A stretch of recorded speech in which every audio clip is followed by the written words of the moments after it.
We are just about there. All right.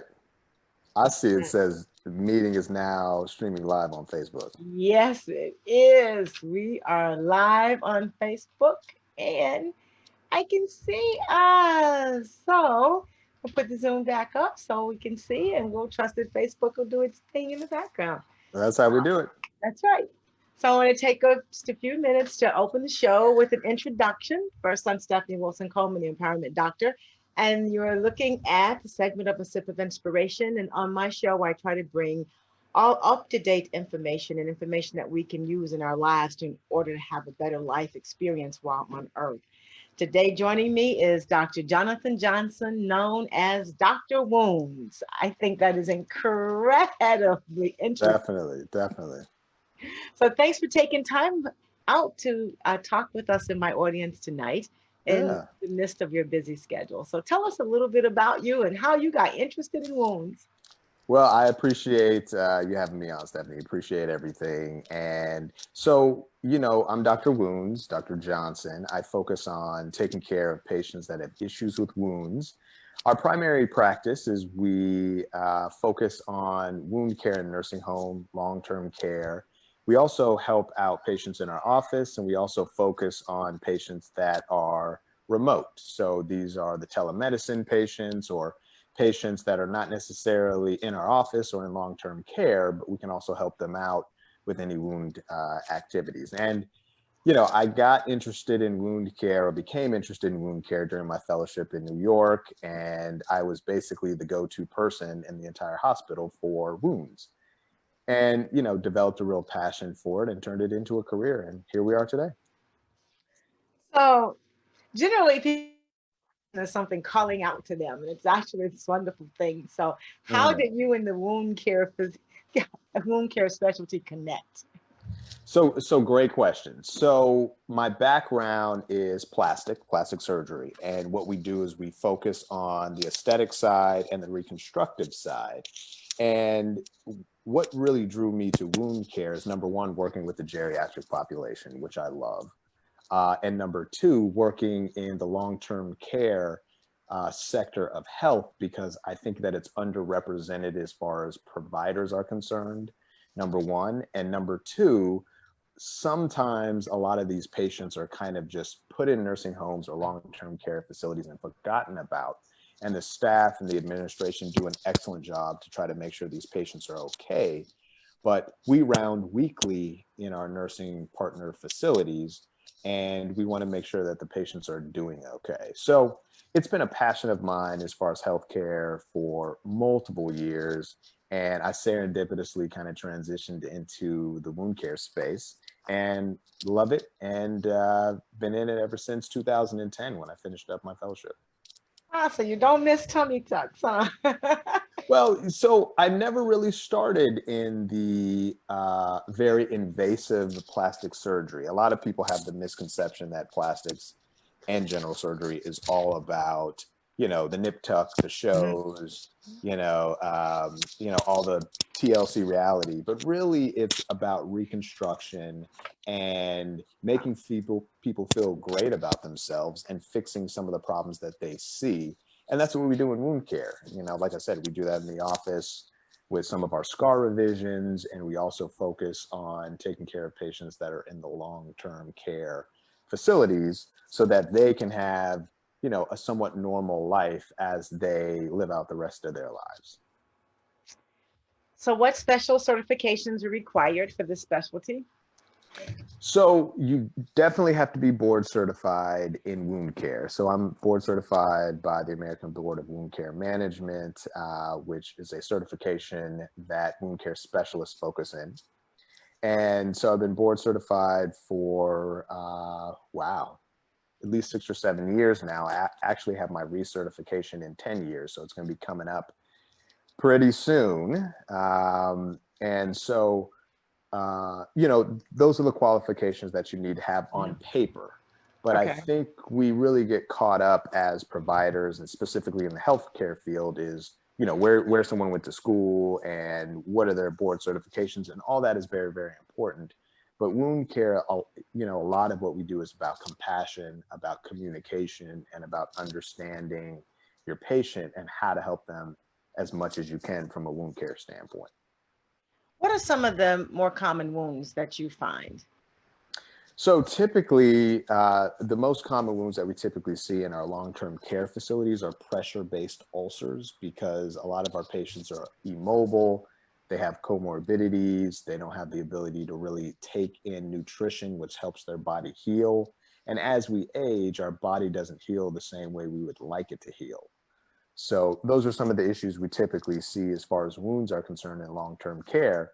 And in our office, we typically see patients that have lower extremity wounds, venous and vascular, as well as diabetic foot ulcers as well. So, and then, you know, from our tele-wound care standpoint, which we're rolling out now, we're seeing everything: falls, scrapes, you know, some patients that have GSWs or gunshot wounds, like we were talking about before we got on, Stephanie, about you know, how to treat those. I mean, I'm working with a patient right now who unfortunately had those issues, and you know, he's bedbound, and his mom has taken time out of her life to help him out. And so those are the cases that we really like working with, because we know that hopefully we can see some improvement in their lives. You mentioned telewound. Now, I know in COVID-19, we're doing a lot of telemedicine, which Yes. I don't know if people realize that some of that was available even prior to the pandemic. Probably just not as acceptable by the general population. So how does telewound work? So great question. So telemedicine, which is a catchphrase these days in the media, on TV, magazines, everywhere, everyone's talking about telemedicine. And essentially telemedicine, just in general, is checking in and taking care of your patients virtually. So whether you're using a phone, whether you're using a computer, an iPad, whatever device you're using in order to communicate with your patient, is typically what we call telemedicine. There's also teleconsultation, which is a different delineation, which basically means you're checking in on your patient as well. So we at CWS, Comprehensive Wound Care Services, and the Dr. Wounds platform, you can find us on CWSwounds with an S.com, by the way. And we have a great video which explains how to communicate with patients and how to engage with patients so that everything is seamless. But essentially, we send a link to our patients that call us up and say, hey, I have a wound, or they can schedule an appointment directly on our website, again, at CWSwounds.com. And we basically have a visual one-on-one consultation, just like you and I are doing here. And, you know, that is complete with showing the wound to us, to myself and some of our providers, and us being able to take a look, manage it, and then we also can send you dressings directly to your home so that you have everything you need in order to take care of the wound. So from the telemedicine point of view, when you're viewing the wound, are you able to tell if it's something that needs more than just the dressings, where they actually need a medical procedure? Correct. That's pretty cool. Yeah, that's a great point, because there are a lot of wounds that we see that are infected, that have excess debris like necrotic tissue or slough tissue or what we call biofilm. And a lot of those adverse tissue types we need to be able to remove. And that's also what we specialize in our long-term care, as well as our office. The only problem, obviously, is that if we're doing a teleconsultation, it's hard for me to be able to debride through the camera, right? Right. So at that point, then we direct the patient to their best resource, whether that's an urgent care, whether that's a hospital, or whether that's our office. Oh, I think that is fantastic, because the quicker you can tend to a wound, the better the chances are that healing quickly.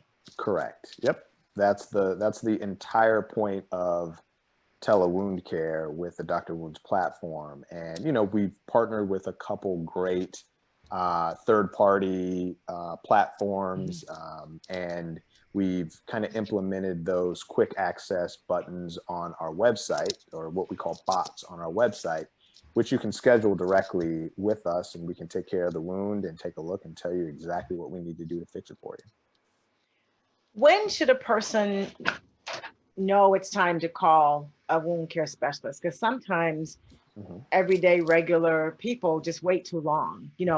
It's always going to be better tomorrow, or the pain isn't too bad, or I Mhm. can do Mhm. this remedy. So at what point should they be concerned enough about the wound that they contact a professional?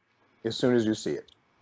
As soon as you L- see it. Literally, as soon as you see that wound, you definitely want to make sure you speak with a provider. And what separates our group from normal everyday physicians is that we're specialized in being able to try to take care of their wounds, and we can send you the proper dressing that you need in order to address those management issues with the wound. So as soon as you get a wound and you're not 100% sure what to do, or it's not a let me just put a band-aid on it, Mhm. contact us. Even if it is, we can still take care of it, tell you what to do so you manage it effectively, and you're not worried about any adverse effects as the wound declines because you're not treating it effectively. In severe cases of wounds, about how long can one expect the healing process to take? Because It depends. we're not Yep. really patient these days. Oh So no! I mean, what is our time? What is our attention span? Is what, 30 seconds? right, Let's watch commercials, or 30 seconds, right? exactly. 15, whatever.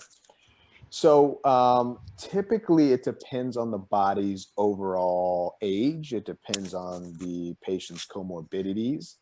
And what I mean basically is, if you have an 8-year-old child who's riding his or her bike, they fall, they scrape their knee, and mom or dad looks at it and says, I'm not 100% sure if that needs stitches, you can contact Dr. Wounds and we'll say, hey, it doesn't need stitches. It's a class 2 skin tear. And you can utilize what we'll send you to put on the wound and just bandage it. And then we'll talk to you next week, evaluate the wound again, and let you know what we think from a management standpoint from a wound care professional. And and that also ranges to the patient that may be in a nursing home that we're not currently affiliated with, a Mhm. family member who's unsure if the right care is being provided for their loved one. And they can contact us, show us the wound, and say, hey, listen, this is what they're using. Is this correct? And when can we expect this to get better? Because the number one thing, in medicine in Mhm. general, but definitely in the reconstructive, plastic surgery, and wound care, is to manage expectations. You want to make sure that you let them know that there's a likelihood that this wound will not close. And unfortunately, we've said that a couple times, so that they know we're going to do everything in our power to make sure it closes. But sometimes comorbidities and age and issues and immobility prevent the wound from closing all the way. What do you do in a case where the wound doesn't close? Are people Well, of able to live a normal life? How does course, that yeah. work? Yes. Well, if the wound is not closing, we're literally making sure we're utilizing every single management technique we can. Mhm. Sometimes that even involves doing a flap or a graft, or some type of surgical procedure to close it. And sometimes, based on the patient's condition, that may not even work. And sometimes it's just, hey, let's treat this conservatively, see how the patient does, and then let their quality of life dictate how we treat the wound moving forward. Because we don't want to utilize something like a wound vac on a patient, and it impedes them from being able to socialize with their friends, or, in the COVID times Mhm. now, socialize with their family, because of the adverse effect, or the aesthetic, the non-aesthetically pleasing wound vac. Yeah, they're not very cute. No, they're not. Not very Unfortunately, they're cute. definitely not at You all. talked about nutrition. Mhm. So, what sort of diet, or what was the recommended diet for us in general to ensure that we're keeping our bodies healthy and avoiding the best you can having a wound? Great question. So nutrition is key. And I think that, there's a nutrition pyramid, and we can all know the different types of food categories that are important to help us continue to sustain life. The whole point of nutrition is that we want to build protein blocks that help sustain the strength of our collagen and our elastin, which helps the wound heal. So there's 4 stages of wound healing. Typically, the first stage is going to be your hemostasis phase. Then we progress to our inflammatory phase. We move to our proliferative phase, and then our last phase is our healing phase. So wounds that are not healing well typically are stalled in the inflammatory phase, which basically means our management and our surgical procedures are all focused on helping that stalled wound progress to the proliferative phase, so it's an even flow through those 4 stages of wound healing. So it depends on some other factors, like I said, is immobility, nutrition, etc., on whether the patient can flow through those 4 stages of wound healing, and the wound has an adequate amount of, nutrition, etc., in order to heal. So we do have to be sure, for those of you listening, protein is important. Protein is important, guys. Right, it's important. Definitely focus on the protein. It's important to eat your baked chicken. Oh, not your Popeyes chicken sandwich. No shade to Popeyes, but obviously it's important to have that protein.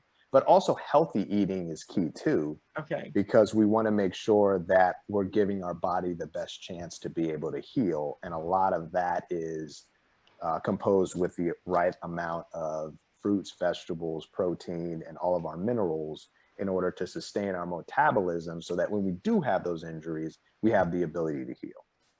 Okay, so fast food won't do that for us. So we'll have to take a break and get some good food. Moderation. Moderation. We got to realize we have to manage expectations. We know that everyone is still gonna divulge a little bit and have a little fun with their food, and that's okay. Just moderation is key.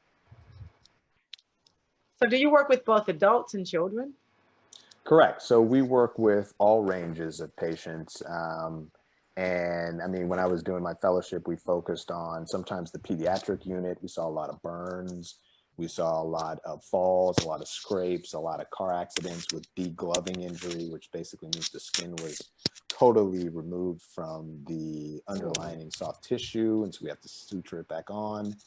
We saw, our older individuals or adults with the same type of issues. And then now we're focusing as well is on our geriatric patients, where they have other comorbidities that contribute to the length of the wound not healing. Wow. Yeah. So it's a lot. It's definitely a lot, but I think why I'm passionate about this field is that I really don't think that a lot of providers really know that this is a great career choice. And obviously there's some that do, but they don't really see it as, something that they want to do coming out of residency. It's something that, I'll do it on the side, or, maybe if I have some time, or let me supplement my income. But, really it's great to focus on this field because, wounds affect everyone, but, just from a minority-based standpoint and, an African-American standpoint, a lot of our fellow folks are affected by these wounds. And sometimes they may not feel comfortable talking to, various healthcare providers or even specialists that look like them and feel comfortable with being able to communicate about what they need to make sure their wounds heal. And that's one thing that we've done from a telemedicine standpoint, is to be able to kind of remove some of those barriers so that we can communicate with some of those patients that may be in environments or situations where they can't get to a physician that they feel comfortable communicating with. And that's the key. That's the key to our success.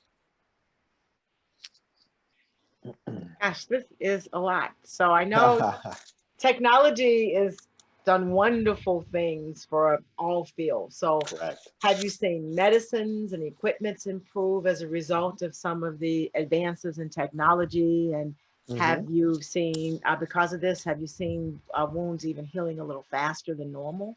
Right. So literally every year, we go to our wound care conference, just like you have your conferences every single year. And there's always the new shiny toy. There's always the new gimmick. Somebody's always got a little carrot saying, hey, Try me. And my thought process on all that is that wound care is one of the great fields where it's a wait and see. So you apply the standard of care, see how that works. If that doesn't work, then we go to option number 2. If that doesn't work, then we go to option number 3, 4, 5, 6, 7, 8, and et cetera, all the way down to infinite.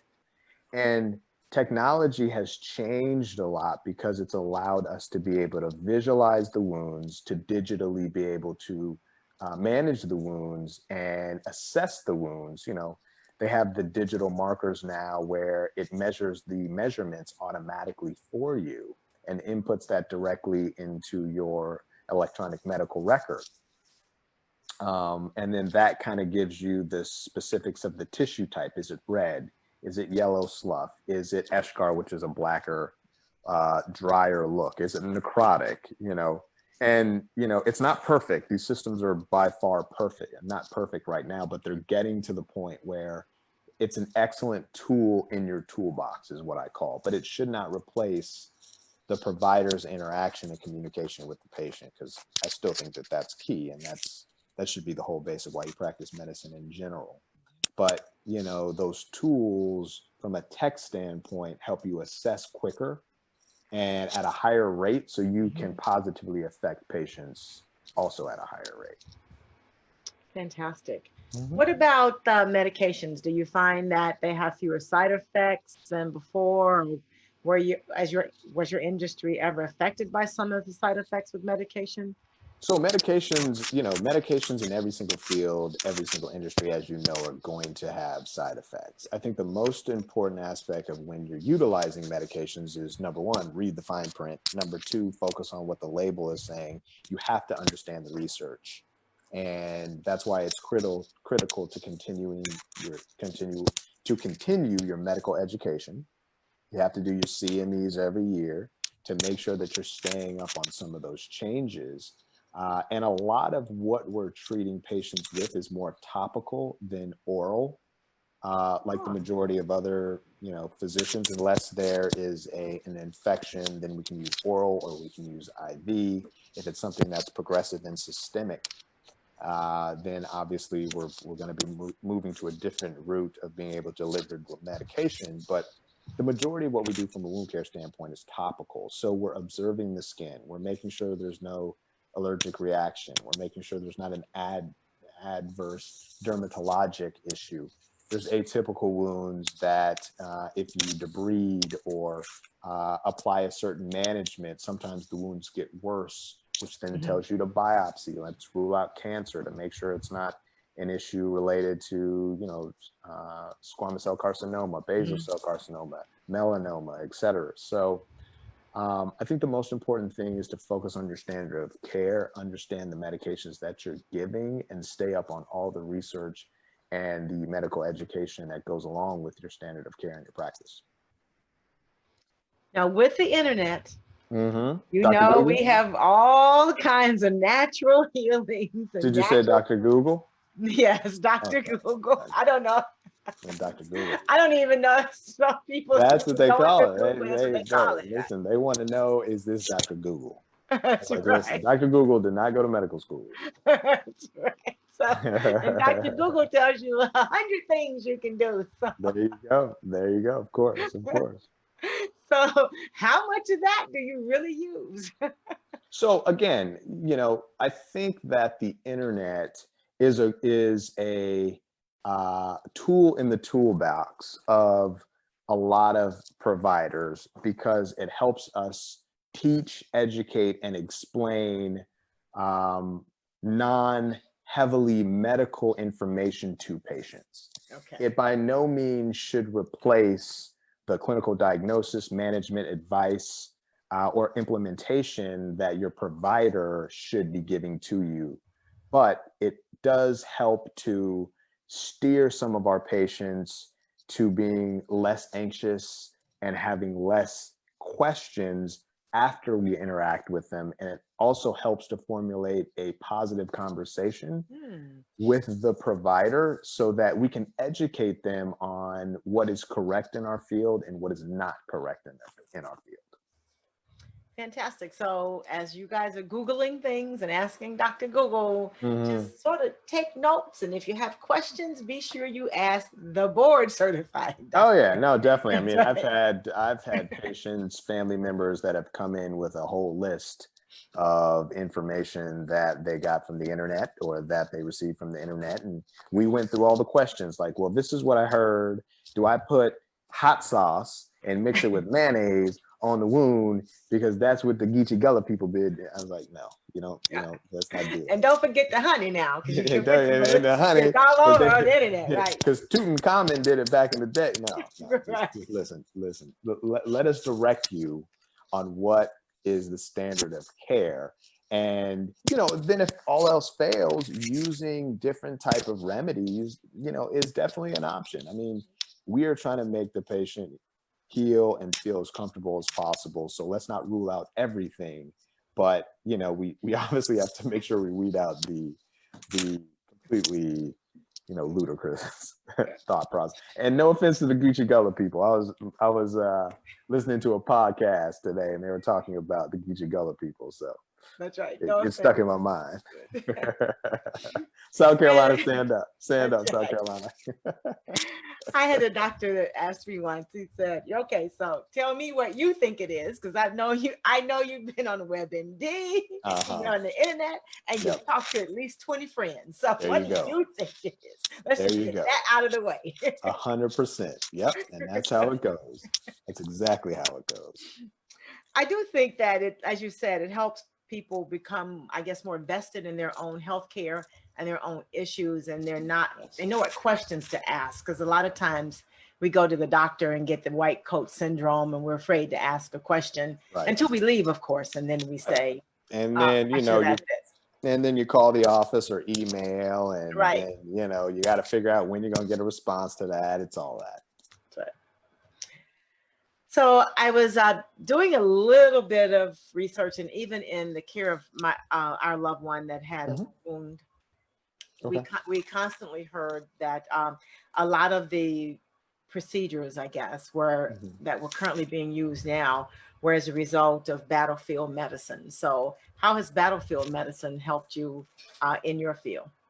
Battlefield medicine. Yeah. So it's battlefield medicine is not the type of medicine that you want to learn while watching Saving Private Ryan or Braveheart or Glory. Let's bring it back to Juneteenth. Glory, right? Right. So the whole point is that literally the fundamental aspects of trauma and how to treat patients that have issues with trauma is what you're seeing in quote unquote battlefield medicine. And it's a great field because a lot of what is seen on the battlefield actually translates into the civilian issues and civilian life and civilian emergencies. Mm. So it's a lot of the research and a lot of the new technology that is coming out now is coming from battlefield medicine because it's quick. A lot of it, not a lot of it, some of it is improvised. And the whole point is that you want to stabilize, help the patient, relieve pain, etc., stop the bleeding, whatever the clinical condition is, as quickly as possible.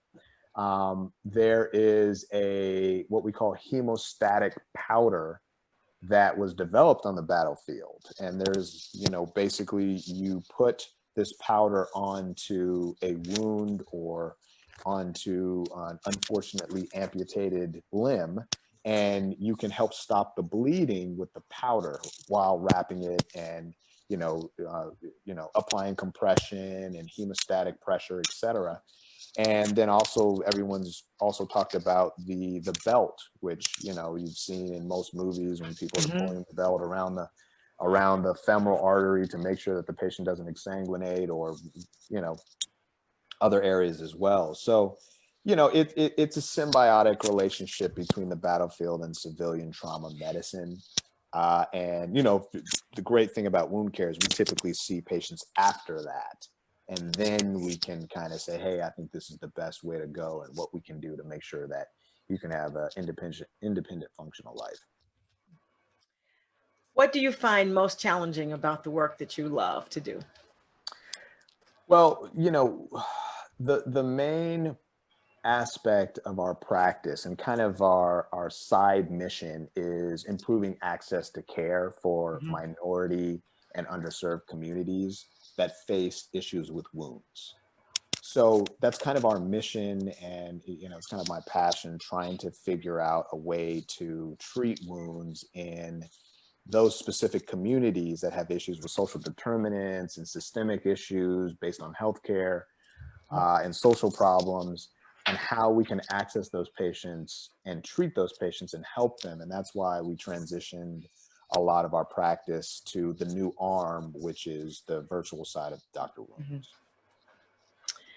Do you find that after you treat a patient for a wound, that they want you to diagnose and treat other ailments also?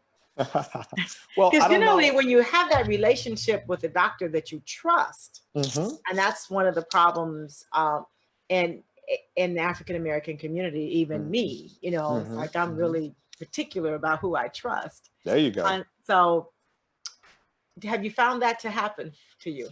So I have found it to happen initially with questions, but my Okay. specialty is wound care. I had training in some subspecialties, but my specialization is wound care. That's what I'm passionate about, and that's what I'm very, very good at. So typically we don't get the, well, doc, you healed my wound. Can you do a quick EKG and see how my heart feels? We typically don't Okay. get that. But what we do get are taking care of their family members that have wounds, their friends that have wounds, and a strong referral base from the patient that we were able to make sure that they're doing okay and heal their wounds. So we're very, very proud of that. That's good. So, Mhm. because yes, when you find a doctor you trust, man, you have 1,000 questions Oh for yeah, that oh yeah, doctor. yeah. You're just sitting there every day. Yep. Uh-huh. It's like he I has got nothing it. else to do. Yep. Yep. Yep. Like we don't have 100 notes to write. That's right. It's all And, good though. I mean, that's and the point. I mean, it's service. I mean, that's why you go into healthcare,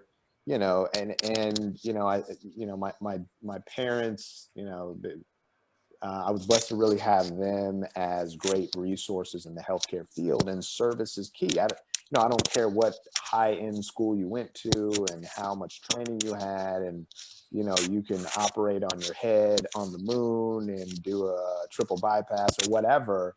At the end of the day, your whole point is that you are serving your patient, whether that's the community, whether that's the hospital, whether that's your fellow colleagues and helping them with research or jumping in on a case or whatever. This is a service organization. It's a service profession. And I think the more that we understand that and continue to perpetuate that, the better the field will be. so the disparities of healthcare among African American and other minorities too. When did you come face to face with that? I mean, disparities are huge. I think that almost every field, in this great world, there are going to be disparities, and financial disparities, social disparities, et cetera. And obviously, health is a huge issue, and we can see a lot of that with the problems that we've seen with COVID and who it's affecting and how it's affecting, how quickly it's affecting, Mm-hmm. and a lot of the comorbidities that are causing a worse outcome than folks that don't have these specific comorbidities. I think the point and the fact of what we need to do is look at, making sure that these patients that have these healthcare disparities have routine checks, routine checkups, routine conversations with their healthcare providers, and I really think that that's where telemedicine is going to be a huge advantage, and it's almost a serendipitous situation that we're able to now roll out a lot of these platforms, and why CMS is now reimbursing the consultations Mm-hmm. and having the ability to chat with your patients.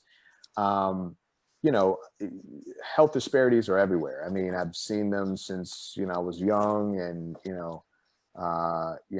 my training and just volunteering as a kid. I was an Inroads, and I worked at Kaiser Permanente for a little while as an Inroads intern in college and in high school. And so I was in the doctor's office. My dad's a dentist, and So I would see some of the health disparities there. And the whole point is you want to try to alleviate those as much as possible, because, you know, if you feel healthy, then you have a better effect, you know, socially, financially, with your home, with your house, etc. So, you know, that's the whole point. Cool. So, and you said, well, if you feel healthy, so I need to say, people should have regular checkups though, right? So that they Well, can yeah, I be cured. mean, you know, it's listen, the whole point about health is it's you, right? It's your health. And, you know, I understand that they say eat 3 square meals a day, make sure it has great nutritional value, exercise 4 times a week, drink 8 glasses of water, or drink, you know, water every day, and you're going to be fine. But a lot of times those issues need to have someone that the patient can bounce ideas off with or talk to, because there's other issues that affect whether you're able to complete those 3 aspects. I mean, there's social issues, there's financial issues, and, you know, it's basically thinking of, you know, what am I going to do today? Someone who is impoverished, the first thing they're going to think about is what am I going to eat? The second thing they're going to think about is where am I going to live? The third thing they're going to think about is, am I going to be safe? The fourth thing of how will I be able to do all 3 of those previous things tomorrow? So the last thing they're thinking about is, am I taking the right blood pressure medication? Should I go to that, you know, that doctor? Or did I get my teeth cleaned? Or, you know, hey, this thing in my foot hurts, but I don't have time to worry about it because I'm just trying to figure out how I'm going to eat. And so until we eliminate a lot of those social issues that are that are in a juxtaposition to healthcare problems, we're still fighting a losing battle. And I think that with telemedicine and moving forward, you know, it really would be great to have you know, healthcare providers work with the insurance companies and work with our federal payers and CMS in order to help eliminate some of those disparities, because now the physician doesn't have to walk, or the provider doesn't have to go to these places, which can sometimes, you know, be a challenge to get there. Now you can just communicate like you and I and say, hey, listen, that's infected. Okay. That's infected. You need to come see me. Okay. That's infected. If you can't come see me, I'm going to find a hospital. There's a clinic right over there. Go there. I'm going to call that clinic and I'm saying, Mr. Smith is coming in and he's got an infected foot and it needs to be looked at. So until we can eliminate what, you know, some of those social determinant issues, it's going to be hard to move forward, you know, progressively in healthcare. And having been homeless, I tell you that when you don't know where your next meal is coming from, that's all you can think about. All you You're can not think thinking about. about your blood pressure. You're not thinking about that foot, that pain. You're just thinking about where your next meal is going to come from. Correct. And where you're going to sleep that night. 100% correct. You have to correct some of those issues before we can get to even thinking about the wound. 100%. That's right. So you mentioned your father was a dentist. So, Yep. So what was the journey like between going from a father who was a dentist to being a wound care specialist? Those was like separate ends of the spectrum. Well, you know, I mean, you have to follow your passion. And, you know, my dad's passion and my mom, who, you know, worked at the office with him, was the office manager, basically made everything run. And my dad will tell you, without her, he wouldn't be where he is today, obviously. But, you know, it's your mission and it's what you want to do. And at the end of the day, did my dad say, you're going to be a dentist? No. Did he encourage me to look at that as a field? Of course. You know, that's what you're supposed to do. But you have to find your own passion. You have to blaze your own trail, and you have to establish your own sense in the world. And, you know, and he's, I'm pretty sure they're happy with the choice that we've made, and keep moving forward. So how did you stay focused on your path? Because a lot of people have desires and dreams and things they want to do, but they get distracted. How did you stay focused? Desires and dreams, shoot, man, I'd like to be the center fielder for the Colorado Rockies right now. I mean, I want to be the GM of a pro baseball team. You know, if I wasn't being medicine, I'd be a general manager of a pro baseball team right now. That's what I would want to do. I mean, you know, staying focused is one day at a time. Listen, there's going to be a million people and, you know, they're going to tell you what to do and how to do it and how I did it and watch what I did. And, you know, this is what I did. Don't do that. The fire's hot. Don't touch the fire. But you have to take everything step by step, focus on prayer, and all you can do is know that you're protected and you just move forward. I mean, there's you know, I'm a football guy. You know, I'm a huge football fan of the Broncos. Go Broncos. And you know, there's no playbook. You know, when I used to play high school football, I played defense. They would give us a playbook every week for the opposing receiver that I would have to cover, or whatever, tight ends or whatever the flank guy coming out of the backfield was. And you'd read it and you'd say, okay, I got it. And then come game time, none of the formations would be there. None of them. I mean, maybe it would be a decoy, or they would put the slot receiver on the weak side and you're playing the strong. I mean, there's a whole bunch of analogies. The whole point is that, you know, there's no playbook to life.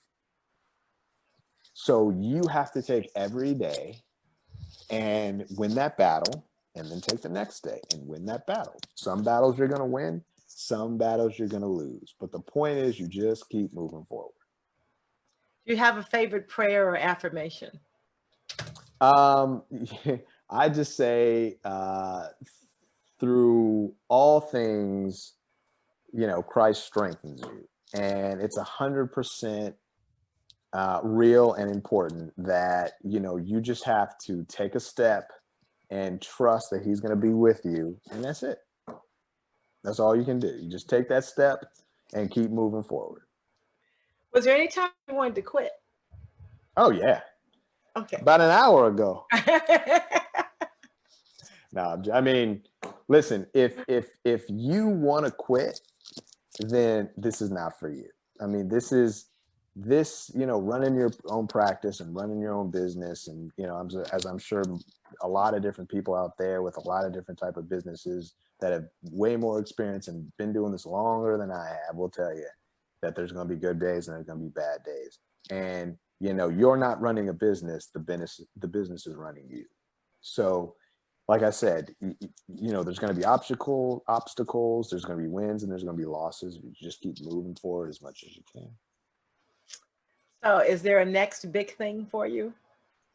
I think the next big thing, what I really want to do, to be perfectly honest, is, you know, after I'm done practicing clinical medicine and, you know, just the day-to-day seeing patients, I want to start a venture capitalist group that focuses on helping minority-based providers, whether they are dentists or whether they are healthcare providers, and be their go-to, help them secure banking loans for practice expansion or for equipment, you know, teach them the importance of the P&L, you know, help them with patient acquisition, help them with social media, and basically just be their all one-stop shop. So, you know, I'd like to work with residents in their first or second year in both fields, medicine and dental, and work with them. And, you know, they spend a month with our group.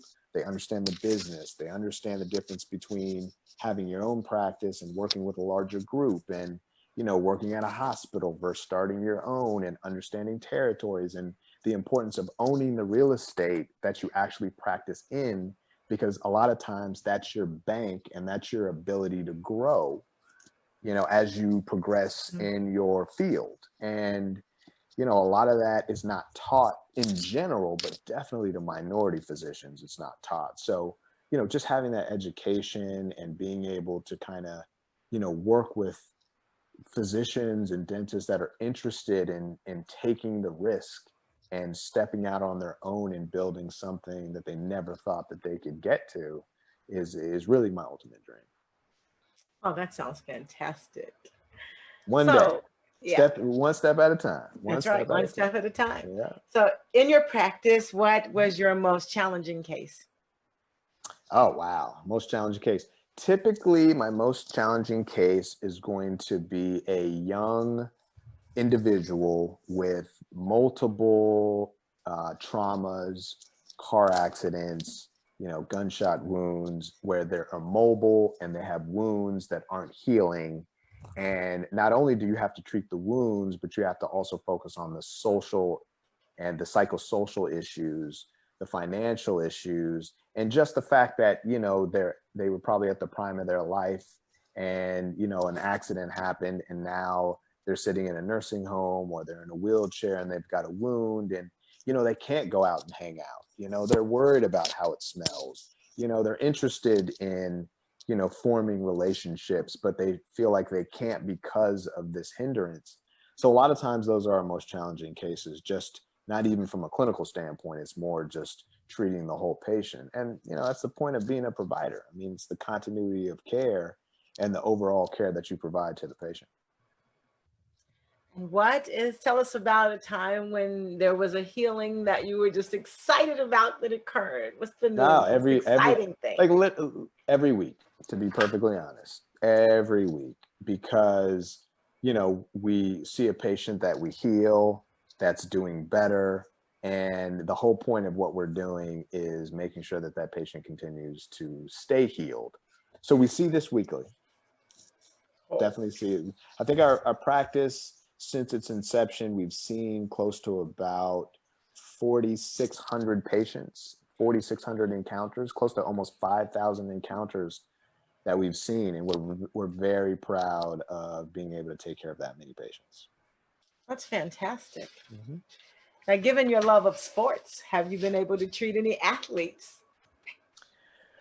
I can't divulge that information.